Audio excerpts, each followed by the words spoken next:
Iowa's News Now Sports has your all-access pass to all things Hawkeyes. This is Eye on the Hawks. Perfectly thrown ball, barely caught it in bounds. Did he catch it? He caught it. Okay. I got it. It's nebulous. I don't know. I'm just listening to you. Officially, he caught it. Yeah. Okay. Got it. Phil Parker, as convinced as we are about Lemecki Brockington bringing that in against Iowa in the Minnesota-Iowa game on Saturday. Welcome to our bye-week check-in episode of Eye on the Hawks. Mitch Fick, Owen Sebring, Mike Howell here. Thanks to everybody, as always, for tuning in. If you've been watching on the YouTube channel, of course, you're on the Iowa's News Now YouTube channel. Really appreciate that. You're going to see all the highlights we've had, some more interviews, including Phil Parker just saying, hey, I'm just listening to you, whatever. We've got plenty of check-ins from him, Tim Lester, LeVar Woods, as we check in on each of the three phases of Hawkeye football through the first 4 weeks.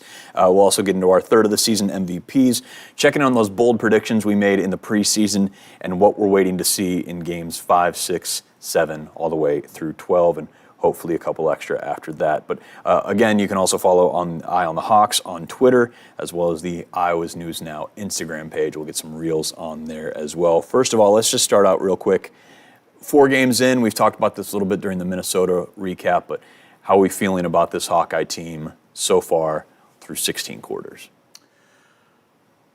I feel like the same thing happened last year where I kept telling myself and even saying on the podcast, like, boy, okay, just 2 weeks in, we'll have a good feeling for who this team is. And I'm really going to know what I think about this team. And it still just took about 12 games for me to figure out who this team was last year. We're 4 games in and I'm still figuring it out. So it's certainly been a lot more fun than last year in a lot of ways because they are still winning games and we have a lot more highlights to shoot, more touchdowns being scored. That's fun for us, shooting on the sidelines, more points being scored. So I'm having a lot more fun with this team than I was on last year's team, I think. But still so many things up in the air on who they are and what they are capable of. Yeah, that's a good point. Like, who they're going to be at the end of the season is different than who they are now, I think, and it could go, in a number of different ways. But 32 points a game, I think you have to be happy with. Yeah. Are you happy with the passing offense? Not 100%. We knew this was going to take time to build. I don't even know if you have seen like snippets of that vertical passing game. So that's what I want to see. But I think, if I was giving out grades, meaningless grades, because we're sports talk, radio, kind of, whatever, podcast, I think the offense has got to get a B just because that rushing game brings it up, passing game brings it down. Blocking's generally, I think, done pretty well. And the defense would probably get like an A-. They're elite. At the rushing game, they give them some big plays. So that's kind of where I'm sitting. Here's maybe a way I'll pose that same question and have you guys answer it. What bowl game, as of right now, what kind of bowl game do you see them being capable of? I would say personally I see them in a similar type of bowl game as they were last year with the Citrus Bowl. Do you guys think they're better bowl game, CFP, worse bowl game? That's such a weird question. No offense, that's just like, okay, screw you. You know what I mean? This team can go at 11 and want to make the playoff. Everything is still on the table. So their best, like we were just talking before we came on, is they can still be a playoff team. That's just to say, based on the 4 games that you've seen so far, what based on the 4, their best is yeah, it's such a strange thing to try to answer in September. I think they have the opportunity to be a playoff team. So until they don't have the opportunity to be a playoff team, I say they can make a Big Ten title game and they can sneak into one of those back playoff spots. I think that's still their ceiling. I think the ceiling is a little lower, but I, depending on how they improve that offense, I think they could sneak into the college football playoff discussion. I would say probably around, with this new Big Ten, it's hard to gauge, but similar as last year, bowl game kind of ish. A Holiday wouldn't surprise me. Citrus again wouldn't surprise me, although I know they try and switch that up sometimes. But if passing game improves and the defense limits the big plays, I think they can contend for a playoff bid. And in this new college football, that's all you can ask for. I think when you're an Iowa team, when you look at the Big Ten and you're like resources-wise, you're looking at, or just college football tradition-wise, you're probably in that second tier of programs, quote unquote. They did have a Cheez-It Citrus Bowl rep at the Minnesota game on Yeah. Saturday. All right, well, all other bowl games steer clear. Those Cheez-Its are there. Let's start with our quick check-ins here again. On Tuesday, we got to hear from all three coordinators for the first time since Media Day, so a little over a month there. Tim Lester, Phil Parker, LeVar Woods. We will start with the offense. The running game speaks for itself. The 11th ranked rushing attack in the nation, led by Caleb Johnson. Plenty more discussion on that, but 122nd in passing. There have been questions about where the passing attack is, how close is it to clicking. We've seen it maybe just be millimeters or a step away from some more big plays there. Tim Lester talking about where this passing game is as only Tim Lester can. I mean, after last week, I think we're closer than it looks. Let's put it that way. I mean, I'm a math major. I can look at numbers. But I do think we're getting every single time. I mean, we did a couple things last week that we hadn't done yet, as far as receiver-wise, seeing a coverage, understanding where to sit down. But then we missed a couple, and the couple we missed were big ones. There's one that would have gone a long way, and the quarterback saw it, progressed on time, ripped it in the hole, and there was no one there because we didn't run the route correctly in that coverage, and so that's really a huge emphasis this week, because this is a week where we can hopefully bridge that gap faster than other weeks, because we got to get everything oiled up every week, for our opponent. But this week there is no opponent, so opponent is us, So we are trying to, speed the curve up as much as humanly possible, and I do think Reese is coming along. I think Jacob's coming along. I do think, watching Dayton and Bowie get involved the last couple weeks has been fun. Caleb's coming along. Caleb's still feeling out some of the timings of some of the routes, and once he does, we know he can make plays, So it's just fun to watch. Everyone's kind of working on themselves, and as the pieces come along, I think we're going to be able to be more explosive, as long as we stay on time. That was probably my most important thing. I mean, if you're in the quarterback room, we talk about Kirk Cousins all the time. I loved him. I recruited him. We were his only offer. This is a long time ago. And he's one of my favorites. And he plays the game on time. And there's not a ton flashy about him, but he's a pretty darn good quarterback, because he can efficiently run an offense. And so we're getting closer to that point, And so I think it's one of those things, you never know how close you are until you keep swinging. And you can't hide from it either. I bluntly say it to the guys all the time, what we need to work on. And we show the film, and we watch the Packers do it, the Rams do it, ourselves do it sometimes, and then on Saturday we missed it. Or we run an out route, which happened in the game, and instead of flattening, we kind of fade the out route. We threw it right where we should. Should have been an easy 10-yard gain, and it's an incompletion. Now we're 2nd and 10. Learned a lot about, even more so, what Tim Lester really, I think, values in this offense, and it's timing and crisp route running. He talked a lot about that throughout the 20-plus minutes we got hit with him on Tuesday. Just for reference to Kirk Cousins, Holland Christian High School, class of 2007.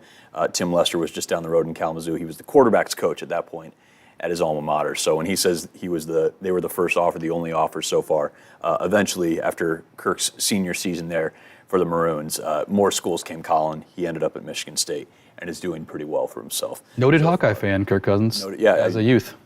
Oh, is that right? His grandparents used to go to a lot of games, yeah. He talked about it on ESPN. Really, really good dude. So having heard Tim talk about that, where this offense could be, and he mentioned a route where it looked like the receiver just didn't run a route crisp enough. I feel like that might have been the Caleb Brown route, where Caleb kind of ties up with the DB and just cuts, and Cade is going on timing, and Caleb's just a step behind. There was another one where, an out maybe wasn't run as crisp. What do we think about that passing offense? Not just based on the numbers, but how it's at least looked. Again, it feels fairly efficient, if not putting up out of this world numbers, and we'll get to more of those maybe here in a little bit. Yeah, I really wonder if this happens with, it's the first time we've been covering a major college team that has a offensive coordinator change. And I wonder if this happens with a lot of teams where a guy who was heavily featured in the last OC's offense has some role changes, or things kind of move around a little bit in the new offensive coordinator's role. Because that was my biggest question that I wanted to hear from Tim Lester on was, guys like Caleb Brown, guys like Luke Lachey, who, we thought would play a lot bigger role in the offense, but just haven't been there. Is that commonplace with a new offensive coordinator, that maybe we see some role changes, guys just being not involved as much or involved in different ways than they were with the previous OC. Because then Jacob Gill comes in. He's a new guy, just like Tim Lester is, and he's getting featured a lot more in the offense. I think he in Iowa football, Hawkeye football, just put out on social media today a great shot of Jacob Gill's run blocking, and I think that's as important as route running in Tim Lester's offense. He did say, he was asked about Luke Lachey on Tuesday, said Luke is option 1 or 2 in almost every single play. So I think he's the one defense targeting. He's not making catches yet, but he is. I mean, he's the reason why we picked him as offensive MVP in the preseason. He is the option, and as this offense figures out its timing and everything, those numbers are going to come. I feel. I don't know what you think, Mike. No, yeah, like I just when you say that and you look at his stats, 12 catches, 97 yards. He's the offensive player when you're looking at Iowa's offense, and now it's KJ, right? But it's Luke Lachey in the passing game. Who do we want to take away? And Iowa State has really good safeties, and I think they took away Luke Lachey. That's why he had a small game against them. Jacob Gill was widely unknown, only a handful of catches He's already last had a better season for Iowa than he had at any point at Northwestern. So I think the defensive coordinators and the defense we've played are like, all right, this is an unknown, and that gives him more room and less attention from the defenders. And, I wonder how defenses are going to do now. Yeah. They're probably going to, again, stack the box. But when we go back to the passing game, it's like, I know that he said the timing's off. I'm a little encouraged when I hear him talking about, what he sees. I know when you talk to the media, they're not going to be 100% honest, and they have to, I don't want to say put on a show. I think Tim is honest when he talks, but there's also like not some window dressing. You got to try and read between the lines. But at the same time, like I've seen quarterbacks improvise and make plays. So like when it goes to that route, it's like, well, why couldn't he just notice that when he's in the pocket? Harder said than done, right? Yeah. Or easier said. And we saw him with Wortworth against Illinois State. That one where he rolls out. We'll see it in the video later. But that's about as backyard as Iowa gets lately. That stuff's there for sure. But I think what I heard from him was him trying to keep Cade's confidence high, despite only having a 62-yard passing game with, maybe 1 yard. One completion past 20 yards, I think, with that back shoulder to Reese, if I'm not mistaken. But you like to see more downfield shots, but maybe they'll come later in the season when that timing is perfect. He talked a lot about Tuesday, too, about like, hey, would have been great to pass a little more against Minnesota and maybe work some stuff downfield. Didn't need to, though. And I think you can tell he's a quarterback, and you can tell he's a competitor. He's got a little Tony Romo tone to him. Would have loved to, Jim. Would have loved to, but just didn't need to. I want to read you guys these stats and just tell me if you know where they come from, just blind. 33 of 53, which is 62.3% completions. 534 yards, 3 touchdowns, no picks. 87 yards on one throw in those yards, 76 on another. And we know what those numbers are, blind. Is this a quarterback? This is Cade McNamara's first 4 games of 2021 with Michigan. He is completing more percentage of passes. He's thrown almost double passes so far. He's got the 2 interceptions. Again, the one Hail Mary against Iowa State is what it is. And he's got a little more yardage, and he doesn't have an 87-yarder and 76-yarder. Tim, whether you want to call it like PR work with Cade yesterday, talking about, he had him at 11 for 13 against Minnesota because he talked about one of those is a bad call by me. There's another one that gets batted down. Other throws where guys didn't run routes right. We've talked about efficiency and not turning the ball over. He hasn't thrown a pick in 2 games. This offense hasn't thrown a pick in 2 games. The one touchdown pass in the last 3 games has been Brendan Sullivan being selfless. He could have walked it in, instead shoveled it off to Addison Ostrenga. And you're completing almost 63% of your passes for the season. We talked about it before. When you're the 11th ranked rushing attack, if this is you still working through stuff, it's not terrible. Not terrible. Cade had a 44-yard game in one of those again when he was with Michigan in 2021. Sure, yeah. Had those numbers get a little bigger as he got in against Rutgers, I think was his Big Ten opener, Minnesota in this one, and that's where he had the really low one. He had a 99-yard game against Iowa State. But it feels like if this is what the offense is, where Caleb Brown's not out there a lot, and we'll talk about that in a little bit too, Seth Anderson's still hurt, and you're still getting on the same page, he's getting those reps, that's not a bad spot to be in. I know it's not sexy, it's not flashy, but The one other thing I thought was interesting that Tim said when he was talking about his play calling is that he got through his scripted plays at halftime. Yeah. And when you look at the tale of two halves and the offensive struggles in the first half, and I think he admitted he's going to tweak this. Is that the issue? He needs to shorten the list. Yeah, he shorten said he the has list 15. and then do what works, right? Yeah. That's what. And then in the second half, they did what worked, and it was rushing the ball. Yeah. So I wonder if that's a tweak going into the second half of the season. Yeah. He used the term exploratory a couple of times, especially like in those first couple drives. You're trying to figure out, okay, what's Minnesota react to? What are they biting on? Things like that. I feel like in a lot of ways, they've tried to use the first 4 games as a bit of an exploratory session of like, okay, what do we do well? What do we really need to work on in the bye week?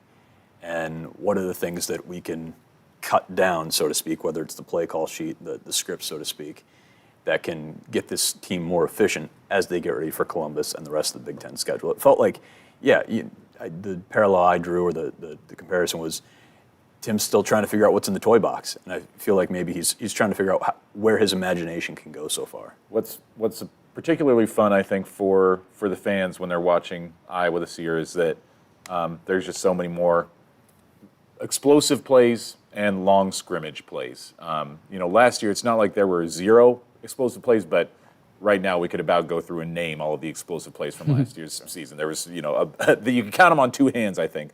But this year, right now, according to CFB stats, Caleb Johnson leads the nation with runs of 20-plus yards, and he leads the nation in runs of 30-plus yards. Just so many more interesting, exciting, thrilling moments in a football game that we just didn't have on the offense last season, and maybe even in, I didn't cover them as closely in 22, but kind of a similar deal in 22, that there's that guy, or at least that element, that brings just so much more fun and excitement to the offense if you're a fan, media, whoever.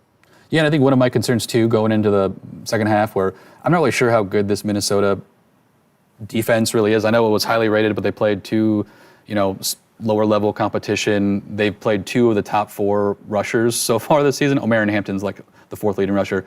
But when I'm talking about stacking the boxes, right, against this rushing game, here's a cool stat. I don't know if you heard about it. David Eichel shared it. It's from the Cover 3 podcast. Caleb Johnson, when facing 8-man fronts, He talked about this at the presser yesterday. Yeah, rushes for 10 yards a carry. Pretty wild. That's where I'm wondering, okay, Iowa State, Minnesota, and then obviously Troy and Illinois State, are those 2 defenses, or 4, I should say, not that great at tackling or defending the run? Or, is it more of this offensive line, Caleb, being excellent? And I guess we'll find out the rest of the season. But that's where I'm gauging, I think they're really good, Caleb. I know he's really good, but is it because they're playing softer defenses, or is it because they're just bullying people? That's the question I think we'll learn in the next few games. It's the chicken or the egg for any team, right? Because you're in non-con. So let's face it, a lot of these Power 4 schools are playing a lot of Group of 5 schools or FCS schools that get plucked on the offseason when they're good players. Ohio State, Chad Leistikow shared, Ohio State right now has the number 3 rushing defense in terms of per play in the nation. I think they're averaging 1.87 yards a carry. But they've played Akron, Marshall, and Western Michigan. All due respect to all 3 of those programs. But Akron had a bad snap that went for a 14-yard loss. That goes on the run stack. Western Michigan had a 20-yard loss on a bad snap. So all of a sudden, you've got a big chunk of that rushing yardage wiped out on these 2 plays that have nothing to do with the rush. And, of course, sacks still count against running yards as well. And they've got it's Ohio State. They've got a good pass rush. So these are great games, and these first 4 weeks, this first month, it's all exploratory, right? I'd rather be. A lot of teams are figuring stuff out, and I'd rather be on the right side of it than oh no, we've got problems. Oh no, we're the 95th, or the 120th offense. We're still Iowa. Scoring offense is 52nd, and their total offense is 73rd. Almost 400 yards of offense. So, compared to the last 2 seasons, I'm all right, I'm happy. For those not watching on the YouTube channel, Mike just gave a thumbs up while he said he was happy. So Two of them. Well, we talked about explosive plays for offense, certainly great to see, but the explosive plays on the defensive side, we don't like to see them, and we're not used to seeing them. Phil Parker kind of laying out, we've talked about maybe the metrics that we've looked at. Phil shared his with us on Tuesday and what he's looking for coming in these next 8 regular season games. Explosive play for me is 25 yards or more, and that's whether it's a run or pass. Now, there's also some big plays. And when I talk about big plays, big run to me is 15 yards. A big pass is 20 yards. Okay, that's kind of where I picture this in my mind. So I want to eliminate that. I think if you're just playing defense, there's no way that somebody should run a 15-yard run on you with the structure that we have and trying to leverage the ball. And I think that's important, and we're going to be working on that. And I think tackling has to improve to not to do that. And I think with the tackling, if we can clear that up, which we're working on all the time, every day, of making sure that, nose in front of your toes, as I say it, having good balance and be able to change direction, sink your hips, and be able to be in a good football position to make a tackle. So I think that's something that we've been working on and have to, and it doesn't have nothing to do with the effort that the kids are getting to. I mean, the kids are working hard, they're getting there, they're tough. Just got to make sure they finish up some tackles and wrap up and hold on to some guys. But if you look at where we're at, we got a lot of things, and we got a lot of good kids on our team, and it's a great time to get them a rest. But there's also some guys that are playing pretty good that are moving in that need to get some more reps, and they earned the right to take some reps. So it's been a good for us to know that we have somebody in there that you can put in there and give somebody a rest, and I think that's been a good thing for us. We had some bumps in the road early, obviously to our rivals, but you get bumps in life too. It's how you respond to them bumps when you're going through it, and everybody has them. Here are Iowa's bumps so far this season. You heard how Phil defines explosive plays, 25 yards or more. Big plays, 10 yards or more on the ground, 20 to 24 through the air. 7 big plays so far this season given up by the Iowa defense. 3 pass, 4 runs, 8 explosive plays. All 8 of those have been passes, and then it's special teams. You got the 77-yard punt return against Troy as well. That is 15 plays out of 231 that they've been on the field for. That is 6.5% of their total defensive plays that Iowa defense has been out there for so far in 2024. They have given up in that stretch out of the 1,091 yards they've given up in those 231 plays. 43.2% of the yards they've given up all season have come on those 15 plays. You clean those up, Iowa is giving up 2.87 yards a play, which would be number 1 in the country. 15 plays have taken this from per play, possibly number 1. I'm not saying they wouldn't gain any yards on some of those plays, but certainly wouldn't be gaining 60 yards a pop or 30 yards a pop. Have taken them down to 36 overall. I think that's why when we talk about, is it a concern? It is, but it isn't, because it's 6.5% of your total snaps. You take those away, and you are maybe better than last year, which is a wild thing to say, but you're also forcing more turnovers, and your great is elite. It's just we're seeing, to Phil's point, a couple more bumps than we're used to, but also you're replacing Logan Lee, you're replacing Joe Evans, you're replacing Cooper DeJean. You're figuring some stuff out, but still, you've seen your great be as good as anybody else in the country. Yeah, and I feel like we've talked about that before the season, that this defense had the capacity to be better than last year. That was on the table for them, and it's just been those very small handful of big plays that have kept them from being maybe the best defense in the country to being a very good and a very respectable defense, but one that is susceptible to giving up those big plays. And, it's going to be it's hard to not envision it for Hawkeye fans all year, just thinking boy, what if we still had Cooper back there? What if we were still back in that secondary? Because, would they have given up a touchdown this year if Cooper was back there in the secondary? This is a very different defense if Cooper's back there for It's hard to imagine a Cooper with Jamari, the way he's playing right now. He's one of the top rated corners borderline in the nation. All-American right now, yeah. But it almost on the offensive side, it seems like on some positions it's an exploratory phase right now too for, who do you like at the safety combos? We've seen Cohen Intringer, who, I was concerned might transfer just because he looked talented in that bowl game. I know he was only a freshman, but it's he could probably start at a lot of Big Ten teams, and he's had to sit behind, the 2 safeties that were coming back. What kind of safety pairing do you like? He said if they need to, X could move over the free and Cohen would play. If a Quinn got injured or if X got injured, you'd have him playing. And I don't see a drop-off from there. And the corners, they're still figuring out, too, with Deshaun Lee coming in. I wonder if he's now got that position on lock after the game he played. So it's almost similar on defense, just, like you said, if you clamp those big plays, what can this defense do? We've seen it on the other 93.5% of their plays. they're pretty darn good. Mm-hmm. Well, let's check in with special teams, too. We've talked a little about Reese Dakin, Ray Guy, punter of the week after his performance there in Minnesota. We've talked a little bit about Drew Stevens, too. Again, wasn't the option at the end of the Nebraska game last year and struggled a bit. It sounds like, talking to LeVar Woods yesterday, the special teams coordinator, Drew's got a better mindset, and as we've seen so far, hasn't missed a kick, hasn't missed an extra point. He's doing good, as we knock on wood. I think Drew had confidence last year. I think it was false confidence.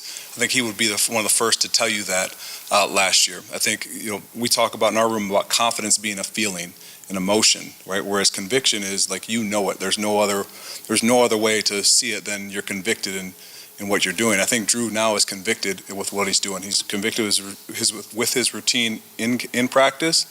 He's convicted with his routine away from the building. He's much more mature, much clearer head. I've just seen this kid grow and mature every single day. And, Coach referenced it the other day. I'm like, man, this kid he's playing lights out right now. And I think he's quiet. I think it's very quiet. I'm glad you noticed it. Because on the national scope, I think it's very quiet. But I think there's a tiger in there getting ready to let loose. And we've all seen it in practice, and we're excited to be around him. And not to mention, he has really good setup, man, with his snapper, Luke Elkin, who's drastically improved from last year, makes the operation much cleaner. Ty Nissen is the holder for him. That's been better. The protection's been better. So all across the board, I think from field goal standpoint, it's been better. Drew's kicking off very well right now, too, which, again, doesn't always get noticed or seen, because everyone's looking for the tackle, but he's kicking off very well. Thoughts on special teams through first 4 weeks? My one thought is, being a former long snapper, how do you improve drastically at the long snapper when you were already pretty good? Yeah, Luke Elkin was. There's a reason we've got Luke Elkin VO from 2023. It's because we were like, shoot, he's really good. We got to start getting. I appreciate long snapping too. I used to do it in high school. I was a 2-year starter at the long snapping position. Nice. It's an art. Brag. Yeah.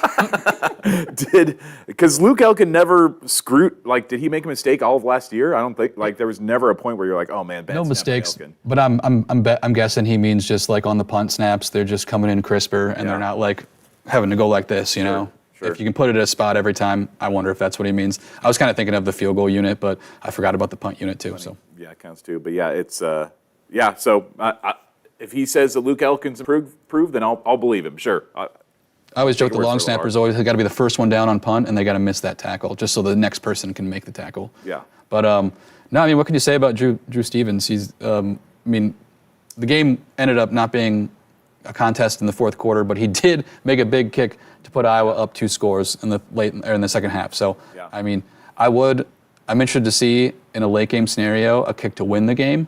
I'm sure it will, but that will be his next test. I'm sure he'll pass it. Knock on wood. But it's, kickers all around the NFL and college. They just miss a kick every now and then, and so far he's perfect. So There's nothing else you can say. There's roughly 100 guys in college football who have attempted a field goal this year at all. And out of those 100 guys right now, only 22 have not missed a kick this season. Drew Stevens is one of them. A lot of those guys have only attempted 3 field goals. He's attempted 6, I think. Yeah, so he at least through 4 games has established himself as one of the top, I'll say, 10 field goal kickers in the country. The guy's been perfect. The guy's done everything he asked for him. That Minnesota field goal at the time felt pretty big, hey, we've got a 7-point lead, but boy, a 2-possession game could mean a lot right now. At the end of the game, didn't feel that way necessarily, but at the moment, that was about what you're doing in the moment. Big clutch moment that he needed to make that field goal. So I'm trying to think if there's been another time this year where he's had to make a really important clutch field goal. Was that the first time it's felt like, okay, this is big for Drew? That I can remember. I don't know. He made a kick during the Iowa State game, right? But it was fairly early. Those are both in the red zone. Yeah, 2 in the red zone. First and goals. We've moved past those. But I've talked to a couple people about this too. We've probably mentioned it on here. There are some of those kicks that are they're high 30, low 40-yard range. They're still going up when they go through the uprights. He's got power. Tom Kakert asked LeVar Woods yesterday about the Iowa State conundrum of, did you think about trotting him out for a 66-yarder? And LeVar said we didn't, felt that was a little out of his range, but he's like, you've seen him in practice, and it is practice, but he can hit from the logo. It's not just Caitlin Clark that can do that. Drew Stevens can do it too. You argue about which one is more impressive there, but he's got a leg, and it would not shock me at some point in the next 8, 9, 10 games, however long it goes, Drew Stevens is going to need to be darn close to the logo, and there's going to be a fight where he's going to need to hit one to either keep Iowa in it or win it or something like that. And we've seen him do it before. I wouldn't put it past him again. And the way LeVar phrased it yesterday, I think if you guys remember it the same way as I do, was that like last year he had confidence, but it was false confidence, I think he called it. Yeah. Like kind of coming in like, as a kicker, you just need to be a little bit cocky just for the sake of like going out and saying, I'm going to make this field goal. But it was a little bit unproven, and then when he started missing field goals, I think that wore him down mentally a little bit. But he says that he feels his confidence is a little bit more built on something this year. It's got more of a foundation to it, I think, is what he was driving at. I think they talk a lot about quarterbacks and when they throw an interception, how do they react? And it feels, you can act confident, but it's truly like, are you calm in the moment? Can you flush it and move ahead? And it does feel like that's probably what was being alluded to, of like Drew could walk out there and act like he was the guy, and boy, we saw him be the guy quite a few times. But when, like anything else, like Phil said, when you hit those bumps, how do you respond? And it sounds like he's in a much better space this year to start responding. As you might imagine, Drew could pop up in this next segment here. We are talking about our third season MVPs. We're 4 games in. Let's start with offense. Let's all say it together. 1, 2, 3. Caleb Johnson. Logan Jones. Oh man. Just kidding. Take 2. 3, 2.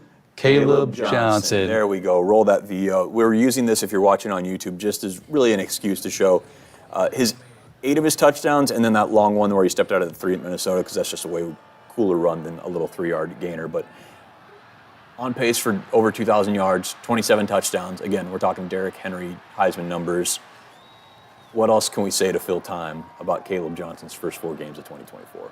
I mean, when we talk about these third season MVPs on each level, I'm just trying to think about like, all right, who's number 2? And boy, you got to go down the list of ways to find the number 2 offensive MVP. Even though some other guys I'm sure have been good, it's like Caleb has been so much better than every other running back in the country and every other player on offense. I don't know who's number 2, maybe a lineman or something. We all have KJ. E-line, yeah. I was gonna say a lineman, or Jacob Gill, just because he's been. Absolutely. Has he dropped a pass? I don't think so. And that's something that Iowa receivers in the past few years we've had trouble with. True. Even this year, I His mean, run Reese has blocking dropped a few. is just as valuable as his pass catching. So if we're not going to choose Caleb, if you take him off the board, I might say like a lineman or Gale, just because he's been such a needed, like, sure hand at catching the ball. I'd probably say just the whole O-line. Give him the Joe Moore Award right there.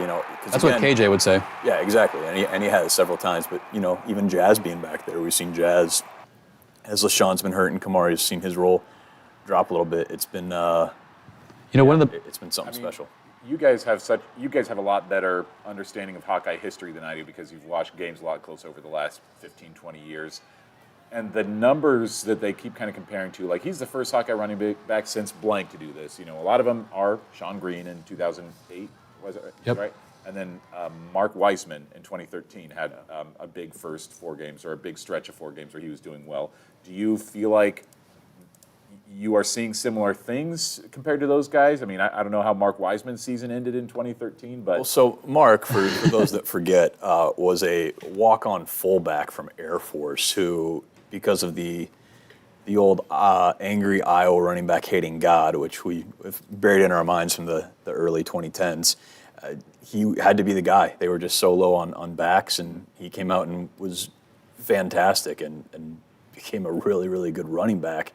He's such a different running back than Caleb, and you could probably argue that Sean's a lot different too. I mean, Mark and Sean were just bulldozers, different types of bulldozers, but bulldozers nonetheless, whereas Caleb feels like we keep drawing, he's an NFL running back. He's got the size, he's a little taller.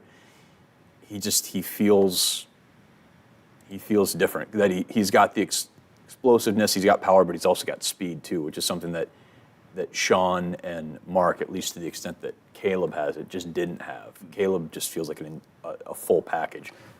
Yeah, I would say Mark Weisman ended that 2013 season with under 1,000 yards, it was 975. Oh, really? Sean Green, I think that year he was a Doak Walker Award winner, and that's the one that comes to my mind as like, this is the last time I've seen a guy like this who breaks runs where you're like, okay, Mark was more like I'm gonna hit the line and get my 5 yards. He had 6 guys hanging off him every time he went down. Where if you watch the highlights from the Wisconsin game in 08, Sean Green had like a spin move breakaway for a touchdown. He had like 4 touchdowns. The Purdue game he run over a DB.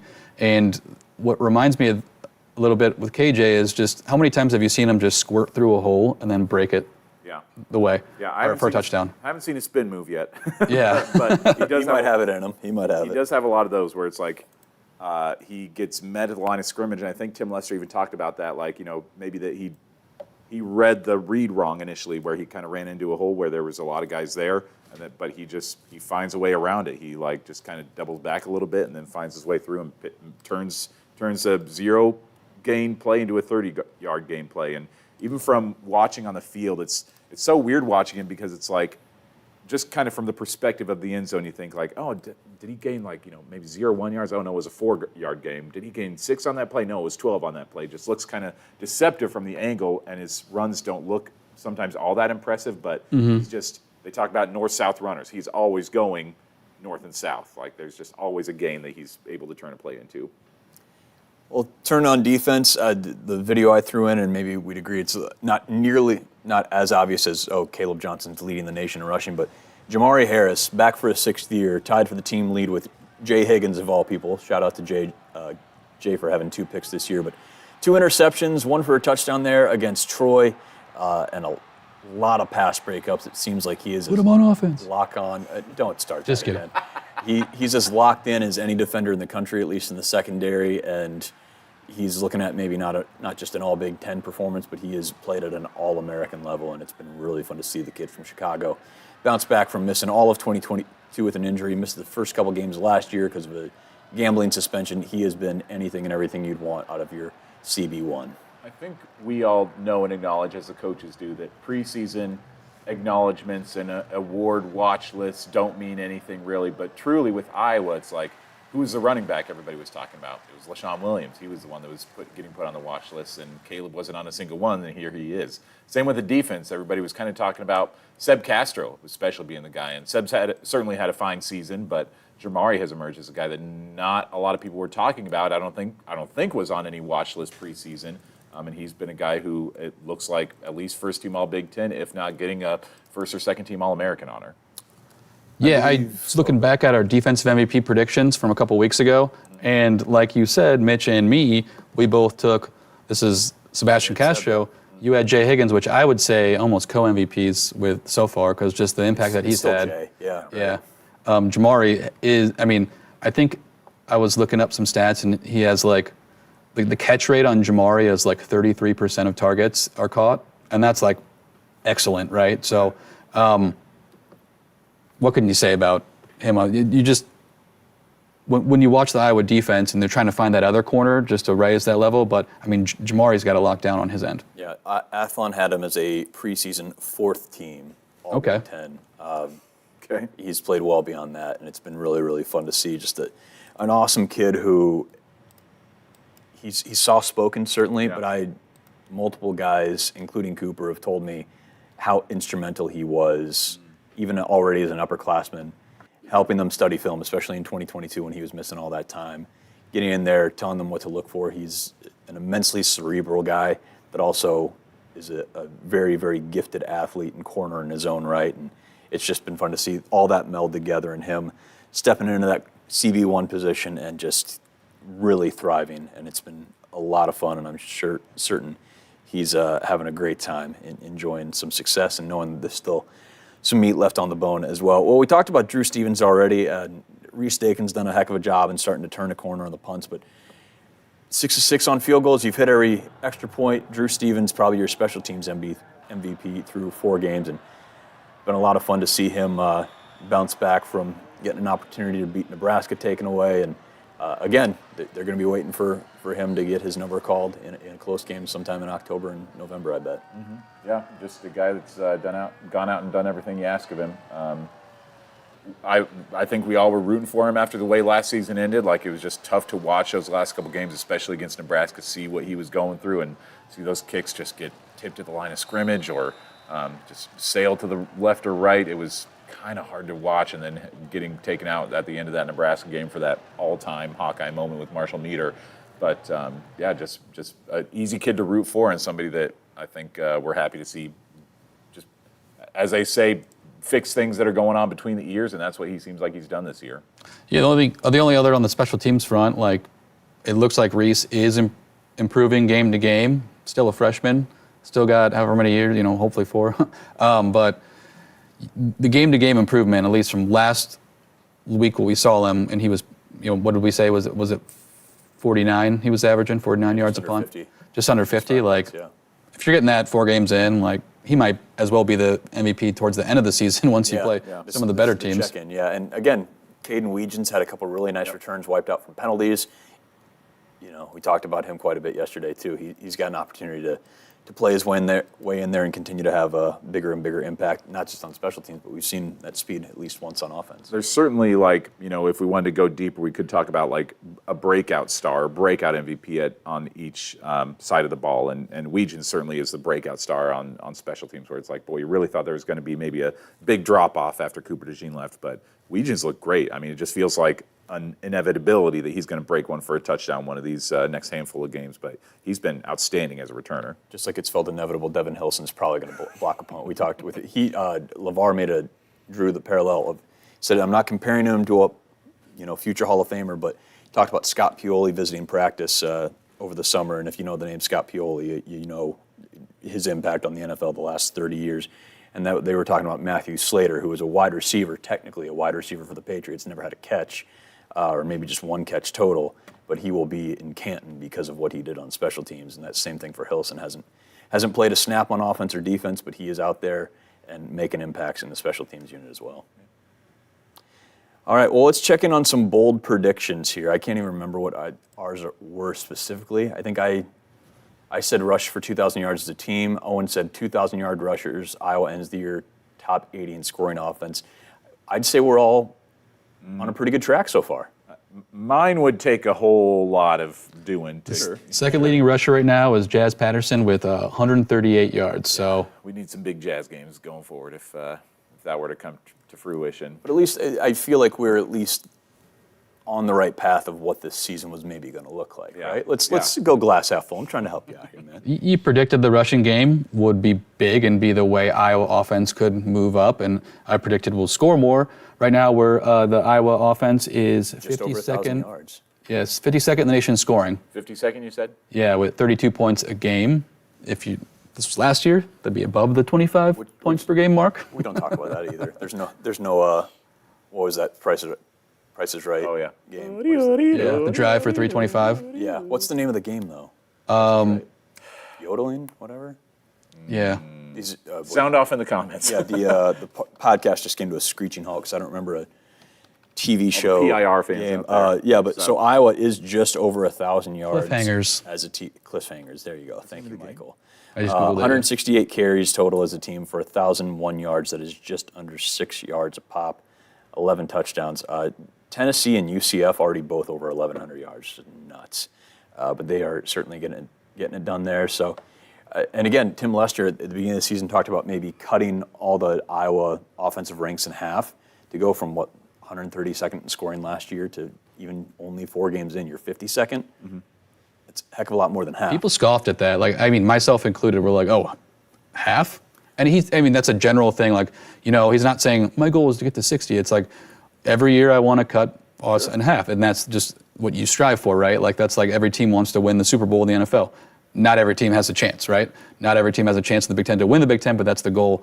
But right now, it looks like it could be actually realized. Yeah. Well, and we talked, I think it was either in the spring or the fall, probably the spring, of just Iowa just adding an extra touchdown a game and I think another 100 yards a game would have got it to like 90th and 100 or something like that. And it's like, that would have been great progress, just to jump 30 to 40 spots. So, again, so far, fantastic run game. Passing game is what it is, but like, if the passing game is still as efficient as it's been, and you're still working it out, and the run game's doing what it does, like, so far so good with Tim Lester in this new offense. Especially the numbers what did Michigan's quarterback throw for this last week? 30-something yards against USC. Yeah, and they're Michigan and Iowa combined for less than 100 yards in both won. They're I think 129th in passing this year, and I think after last week against USC. You'd be scared of Michigan, too. Doesn't matter if they, quote-unquote, can't pass the ball. stop them on the ground. Yeah. And again, we'll see what happens. Like I said about Minnesota's rushing defense, they play Michigan next on Saturday, so they're probably going to allow like 150, 200 yards rushing because that's all Michigan does, and they did it well against USC. So I mean, yeah, it's not the NFL where you have to be so efficient in the passing game. It's like, you can still be a potentially college football playoff team. You can be a ranked top 20 team, even if you're just putting together sub 100-yard games in the passing game. For sure. Well, what are we waiting to see here in the back half, these final 8 regular season games? I focused on 2 things that are kind of related. Certainly the passing game, you're waiting for just maybe a little bit more, even if it's efficient right now. I know a lot of folks would like to see another touchdown pass. Wouldn't be bad. And let's talk about, though, Caleb Brown. Spoke about it a little bit. Tim Lester talking about he's just got to get a little tighter in his route running. Looks like he's maybe wide receiver 4 or 5 right now. Iowa's been running a lot of 2 wide receiver sets. The 3 is when he's been out there occasionally. He's got just the 1 catch. But, yeah, I mean, coming into 2024 after how he ended 2023, there were some high hopes for Caleb Brown. So I'm guessing we're all waiting to see a little bit more out of number 3 here. And it could all start where he came from, Columbus, Ohio, as he returns to Ohio State next week. Yeah, a lot of ideas about what he could be, and I think we're all hoping that he could put some together and just put a little bit more, put the passing game on the radar a little bit more. I mean, if he's a threat in the passing game, then that's going to open things up even more for Caleb Johnson to do more in the rushing game as well. This is who we asked about in the press conference yesterday. Just asked Lester about what his potential is, what his role is, like why we haven't seen more of him, and it seems like it's just been kind of piecing together the playbook a little bit. I mean, kind of figuring things out, running the routes properly, and so that took a little time last year, and so maybe that's what we're going to see again this season. It wasn't until kind of the back half of the season that we really started to see Caleb Brown emerge, and maybe that's what we see this season, is that maybe game 6 or 7 is when he really starts to see his role expanded in the offense. Yeah, don't discount the fact that this is his 3rd new offense in 3 years. I mean, that's true. You think it's tough for a quarterback? Think for a wide receiver too. This is not just you're not just running 4 verts on a video game. Like, you got some details and intricacies to figure out. But boy, if you watch him in pregame, and that was some of your shots from pregame, he's ridiculous in pregame. Like, so many one-handed catches. He's got a drill. He was doing it up in Minnesota where he's just like throwing it over his head and catching it behind his back, throwing it over his head, catching it behind, and he's not looking. He's just doing it blind, and just walking around, making everybody else look silly. It's like he's got all the skill in the world and the talent. It almost scares you of how good he could be if he gets all this down and gets those intricacies and details down and gets into this offense a little more. And even that 1 catch he had this year that we saw in the highlights, it's like really took nice 3 catch. guys to bring him down. Yeah. I mean, he's a guy that's hard to take down once he gets the ball in his hands. And that's not lost on Tim. I mean, Tim's Yeah. like, listen, we know what he can do. It's just a matter of him, it's got to be a show me first, and then once he does, I think we've all seen enough that we're excited about it. It's why we've talked about him all off season. And don't put it. This is just. I have no inside info, so it could just. I'm just speculating here. He could still be in the quote unquote doghouse from his DUI suspension from the first game. Yeah. We've seen that before in Kirk Ferentz offenses, where it takes a little bit to get a player back. This passing game, I think, when you look at it and when you look at expectations, I think fans and media members, I don't want to say are critical of, like, will this improve? Only because of the urgency this season deserves. Like, you have all the returning players, tougher schedule next year. This year's schedule, I think, is more manageable than next year's. When you look at a big picture, you're thinking, okay, this is the year they need to do it, and the passing game isn't there yet. I mean, at least the running game is, right? Yeah.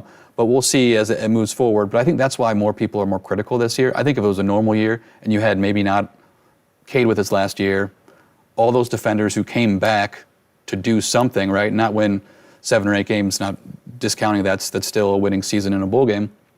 But I think that's why more people are critical this year. Yeah. You know what I mean? Does that make sense? No, absolutely.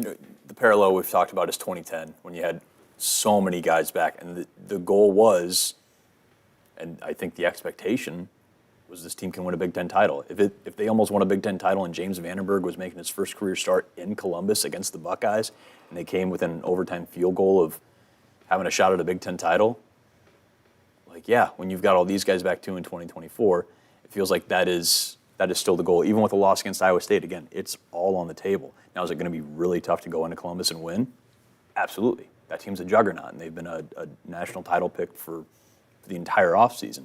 But as of September 25th, everything's on the table, and that's what's exciting, that you've seen those bumps, and yet everything's still there. It hasn't cost you everything yet, and you're only one game into the Big Ten, but I think that is exciting. And there is a little more urgency of just like, hey, you had a lot of dudes that are 23, 24 years old that came back for one more shot at this thing.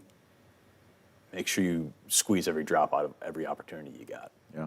And we focused on Caleb Brown in terms of what we're waiting to see in games 5 through 12, but another guy that was spoken of in kind of the same manner during the press conference yesterday, and coaches do love to trot out this little standard when we ask about a specific guy, that they say, yeah, he just today had his best practice yet. Just today had one of his best days of practice. They love that line. They said it both about Caleb yesterday and about Xavier Wampa.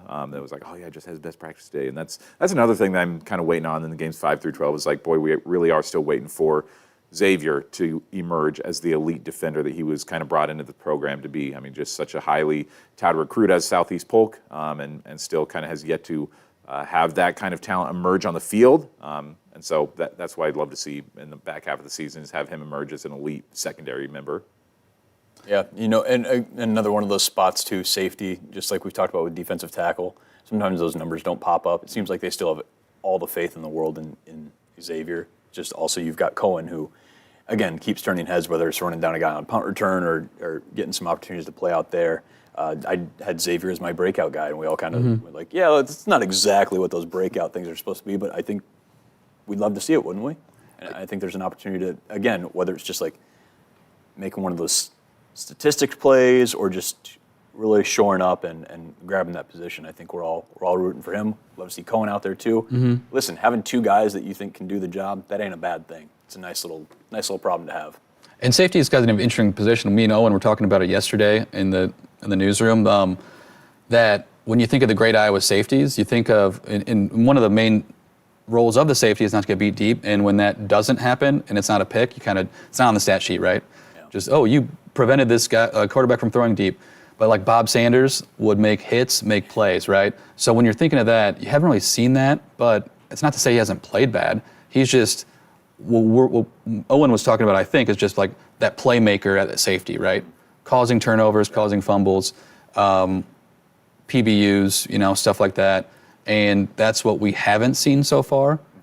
So will we see that out of a 5-star recruit from in-state? And still a lot of game left, so maybe we will. Yeah.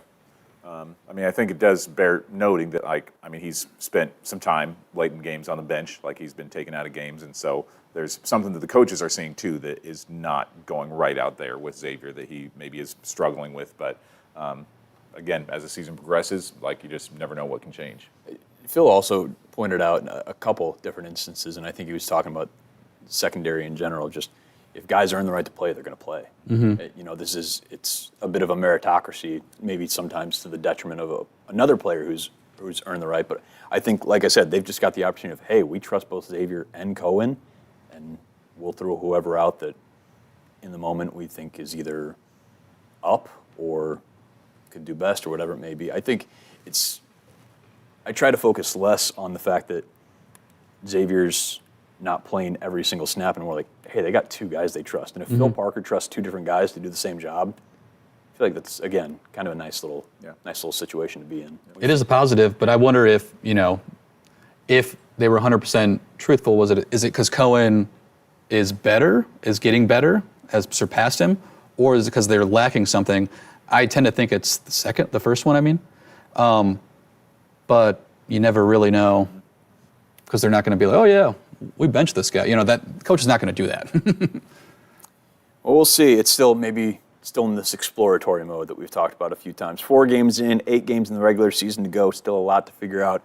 So that has been our bye-week check-in here on Eye on the Hawks. Again, thank you for watching on YouTube if you have. If not, if you're just listening to the audio version, Iowa's News Now YouTube channel. We've got all this stuff, and it's always fun to put together and show off here on our podcast days. Obviously, no Monday episode because we can't recap a bye week. We kind of just did that a little bit here, but we will be back next Wednesday, 1 o'clock, looking ahead to that trip to Ohio State. Again, follow us all as well at Eye on the Hawks on Twitter, Iowa's News Now on Instagram. For Mike and Owen, I'm Mitch. See you in a week on Eye on the Hawks.